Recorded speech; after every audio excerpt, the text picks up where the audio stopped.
All right, here we go on the economy. Jobs number is out for July. Employers are cutting 23,000 jobs last night. That's well below the number. We were expecting to add about 80,000. Unemployment rate did drop lower, 4.1%. Let's get a take on that now from the White House. Kevin Hassett, National Economic Council Director. Sir, good day to you, and thank you for coming back here. Great to be here. Just give me how do you read it? Strength, weakness. Go. Yeah, so the strength is what we've seen before: construction workers, manufacturing workers, and so on.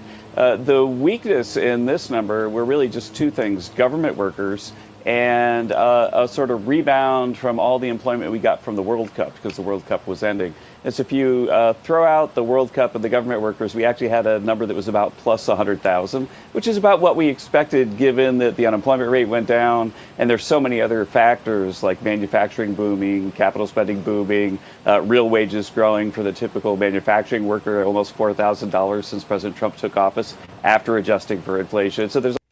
So when you listen to them talking about the numbers, the job numbers that have just recently come in here, you'll notice that they're saying that while the job numbers may not look as fantastic as some might think that they were going to be, he talks about job loss in government workers. And when you think about jobs numbers and you say, oh, we are losing government employees, that might be to the taxpayers' benefit. Let's get to our guest. Steve Moore joins us once again, co-founder of the Committee for Prosperity, host of More Money, and author of The Trump Economic Miracle. Steve, happy Monday. Welcome back. Hi, Annie. Good to be with you. Can you talk about these job numbers? They said their unemployment went down to 4.1%. Were these jobs numbers good, bad? What was your reaction? It was a bad report, no doubt about it, but it's not as bad as the headline numbers would suggest. So you mentioned one really positive thing about the report, which is the government employment fell, which is what we want. We want to drain the swamp. We want fewer people working for government, not more people working for the government. Because remember, you can't have a government job if you don't have a private sector job worker working to pay that government worker's salary. So right. The fact that we had I think it was 40 to 50,000 fewer government employees. That's great news. Great news. Now, the bad news is we have not seen a lot of private sector employment growth in the last few months. And then the question is why? Why is that? Now, Kevin was exactly correct that we are seeing more manufacturing jobs. Good thing. We are seeing more construction jobs. That's a good thing. And part of that is, by the way, from the technology industry and all the data centers we're building and so on. So that's a really good source of high-paying jobs.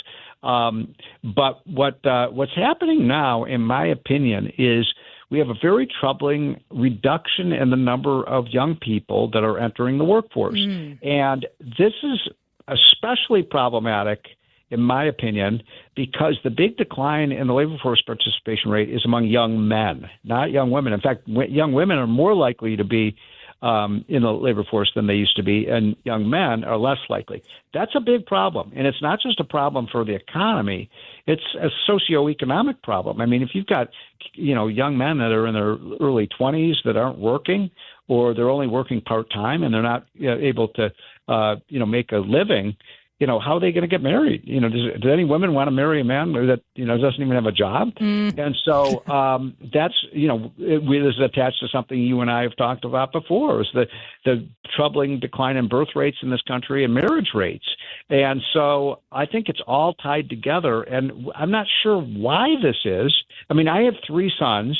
They're in their 20s and 30s, and two of them are on a good path. But one of them is, in this kind of, he wants to stay home and play computer games, and he's, it's hard to motivate him to get out and, get a good job and so on. And that, I think people can relate to that. Yeah.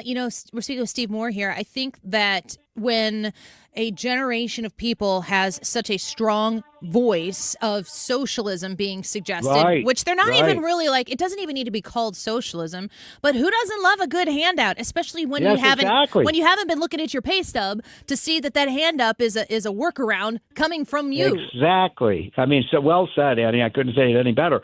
And so we are paying people not to work. And it's a stupid thing to do. It's not fair to the people who are working. We'll have to pay more taxes for the people who aren't. But look, I'm in favor of a safety net. I don't want people to go hungry. I don't want people to go homeless. I don't want people to have to really struggle financially. But if you're going to get the free health care and the free food and the free check in the mail, you should have to there should be conditions, right? You should be either in the workforce, in a job training program, or looking for a job, not sitting home, watching computer games on your screen. So that's part of it. But I think it's I don't know. I can't explain it. But like overall, this is an economy that is in good shape. I mean, I said this last week on your show, I'll say it again. Every other country in the world looks at the United States and says, I wish we had an economy as strong as theirs are. We have the best stock market ever. We've got the best technology companies. We lead the world in so many areas. The median family income is now $86,000 a year in the United States. Median, that's people in the middle. Annie, in most countries, $86,000 a year, are you kidding? Yeah. You're rich. Yeah.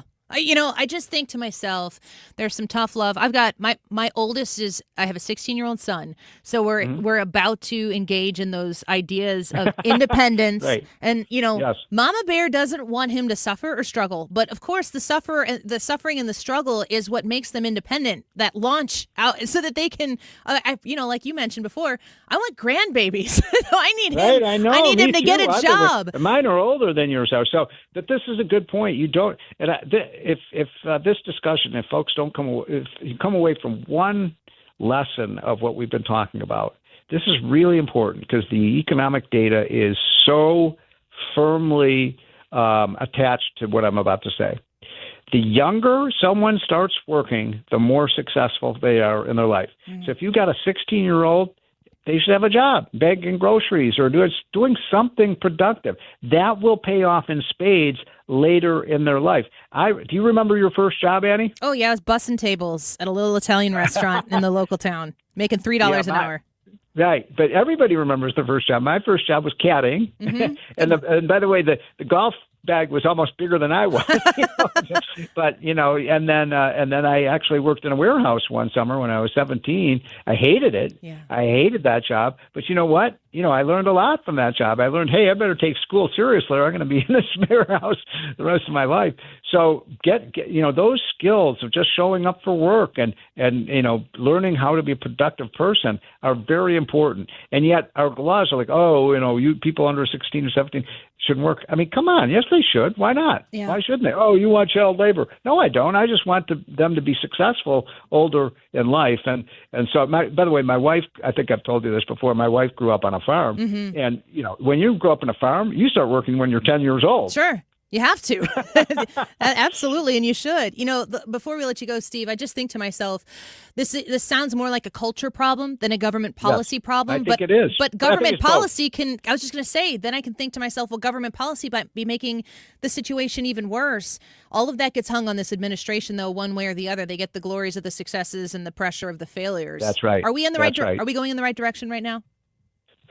The United States as a country? The administration. I believe we are. Yeah. But we have some problems, and these are, as I mentioned, this is one of the biggest ones, that we have a low marriage rate. We have a low, come on, you get out there and, be fruitful and multiply. Get married, get a job, do the things that are so tied to success. And people are married and people are working are happier than people who don't work and are not married. Yeah, gosh, we used to not have to encourage people to do such things. Steve Moore, a pleasure to have you on the show with us once again. Thanks for being with us today.